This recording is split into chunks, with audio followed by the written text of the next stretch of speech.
Hi, I'm Gavin. Okay, so what we're going to look at today, I've got three Nikon cameras. I've got this one, which is the Nikon FE.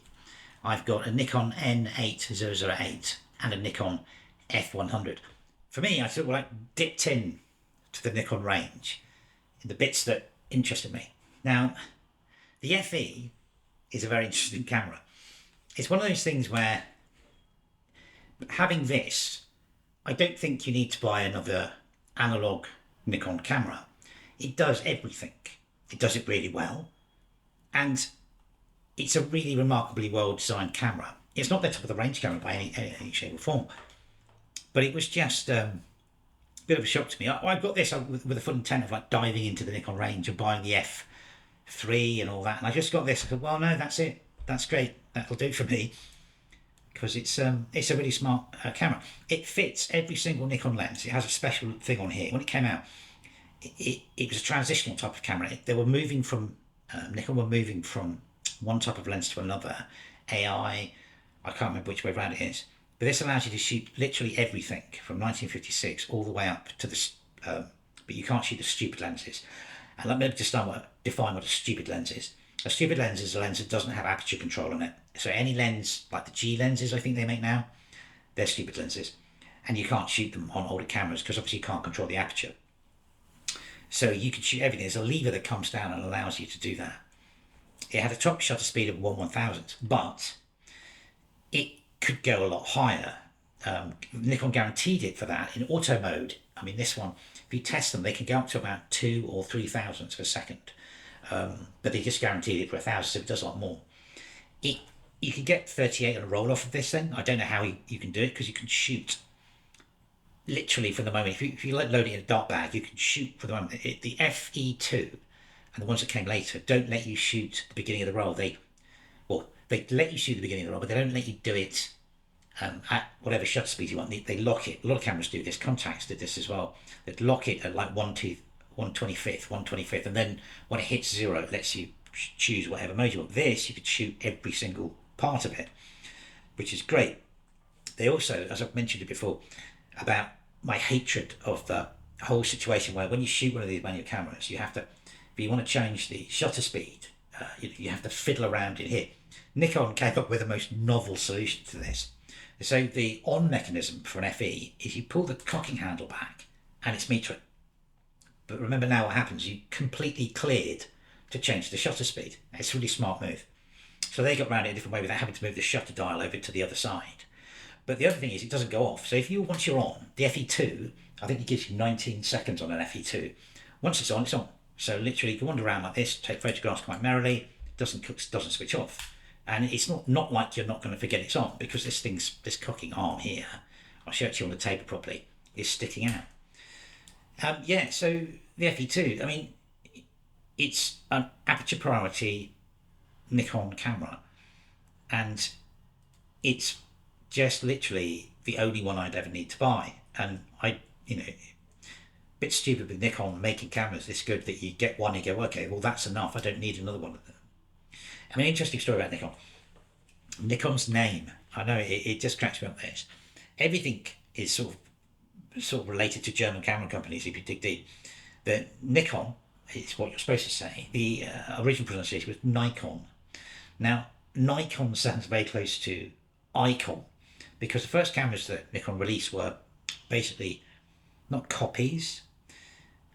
What's the word? They were sort of like, they love the icon, they love the Zeiss icon.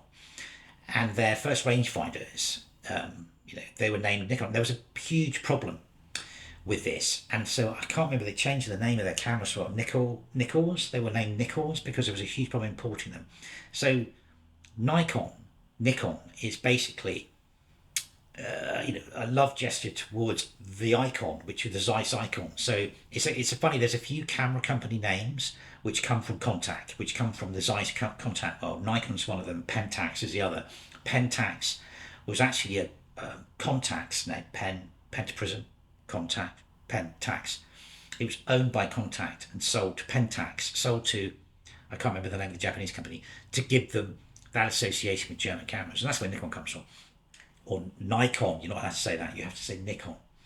There is some stuff online that come up with amazing reasons why it's called that. I don't strictly believe it, knowing the fact that if that's how they came up with it, why did Nikon have to change the name of the cameras to import them into Europe if there was no shenanigans going on with the naming conventions? Anyway, they make great cameras. Who cares about the name? But they are really good. I'll put this on the table, go through it. There's not much to see. It's a standard Aperture-Priority camera. But if you want to get one Nikon manual camera, I can't recommend the FE enough. I mean, I've got a lot of as I've mentioned in my videos, I have a lot of cameras, but this completes all I ever need for Nikon when it comes to manual cameras. It really does. Anyway, I'll come back in a sec after we've had a look.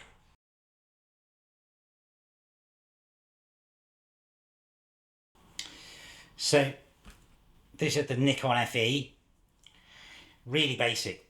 Over the left hand side here we've got our ISO control.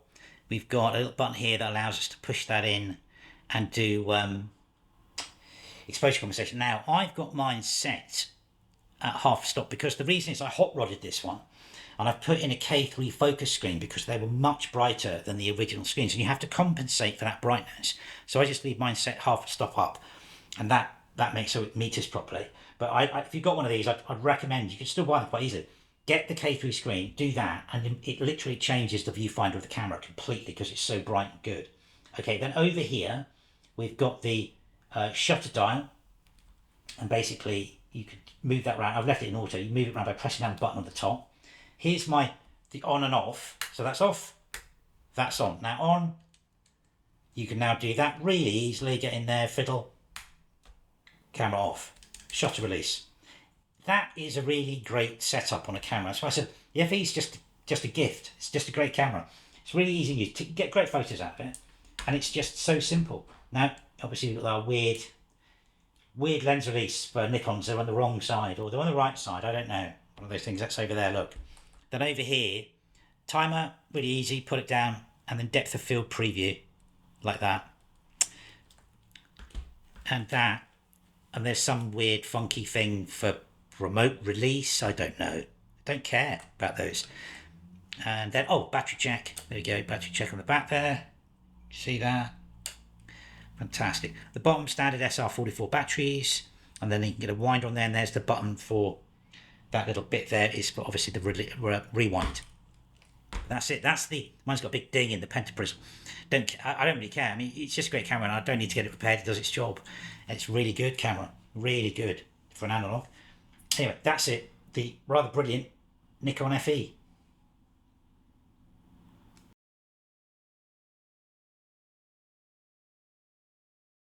Okay, so that's the Nikon FE. Great, there it is. Nikon lenses are amazing. They are quite pricey. Cleans it with this t-shirt. They are quite pricey, some of them. They're really good ones, but there's like a whole range of Nikon lenses you can get. Just jump in. This is the 20mm. I love this lens. It's really wide, but it's a really nice lens. But it's not heavy. Great lens. And hats off to Nikon for making remarkable cameras like this. You just don't need another one. Well, I don't anyway. And that's it on the Nikon front with manual cameras for me, because I bought this and I thought, well, I'm done here, aren't I? Great camera this anyway. Thank you for watching.